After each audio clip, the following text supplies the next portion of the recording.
Hello hi అండి, welcome to 90s రుచులు. ఈరోజు మనం చికెన్ కర్రీ ఎలా తయారు చేయాలో చూద్దామండి.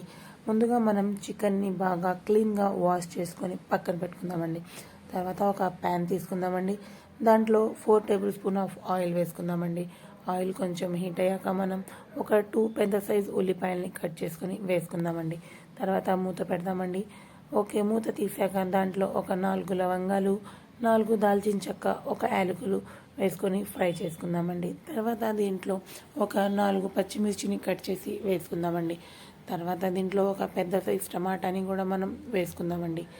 ఇది మూడింటిని కొంచెం బాగా ఫ్రై చేసుకుందామండి. తర్వాత ఒక స్పూన్ అల్లం వెల్లుల్లి పేస్ట్ కూడా వేసుకుందామండి. వీటన్నిటిని కొంచెం గోల్డెన్ బ్రౌన్ కలర్ వచ్చేంత వరకు మనం ఫ్రై చేసుకుందామండి. ఇవన్నిటిని మనం సిమ్ మీద పెట్టుకొని ఫ్రై చేసుకుంటే అన్నీ బాగా మగ్గుతాయండి. మూత పెట్టి కూడా మనం ఫ్రై చేసుకుంటే చాలా తొందరగా మగ్గుతాయి. అది కూడా గోల్డెన్ బ్రౌన్ కలర్లో కూడా వచ్చేస్తాయండి. చూసారు కదండి, వీటన్నిటిని ఒకసారి మనం బాగా తిప్పుకుందామండి. చూసారు కదండి, ఇప్పుడు మనం దీంట్లో ఆల్రెడీ ముందు కడిగి పెట్టుకున్న చికెన్ని దీంట్లో వేసుకుందామండి. చూసారు కదండి, దీంట్లో వేసుకొని ఒకసారి మనం అటు ఇటు బాగా తిప్పుకుందామండి. తర్వాత దీంట్లో ఒక 1/2 టేబుల్ స్పూన్ పసుపు వేసుకుందామండి. 1 టేబుల్ స్పూన్ ఉప్పు వేసుకుందామండి. 1 టేబుల్ స్పూన్ కారం వేసుకుందామండి. 1 టేబుల్ స్పూన్ ధనియాల పౌడర్ వేసుకుందామండి. ఒక 2 టేబుల్ స్పూన్ చికెన్ మసాలా వేసుకుందామండి. వీటన్నిటిని కొంచెం బాగా మనం కలుపుకుందామండి. తర్వాత దీంట్లో మనం పెరుగు వేసుకుందామండి.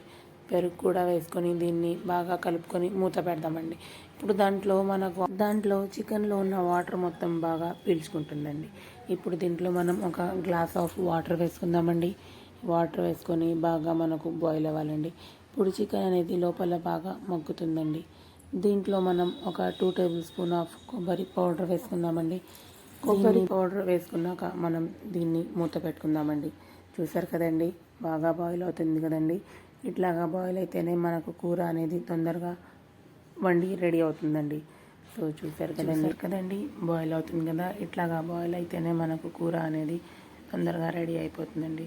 కొంచెం దగ్గర పడాలండి. ఇట్లాగా దగ్గర పడినప్పుడు మనం కొంచెం కలుపుకోవాలండి. చూసారు కదండి, ఆల్మోస్ట్ మన కూర రెడీ అయినట్టేనండి. ఇప్పుడు మనం దీంట్లో కొంచెం కొత్తిమీర వేసుకుందామండి.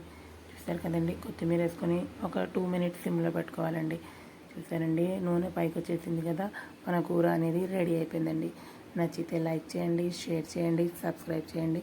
తప్పకుండా మీరు కూడా ఒకసారి ట్రై చేయండి. ఓకే, బాయ్ అండి.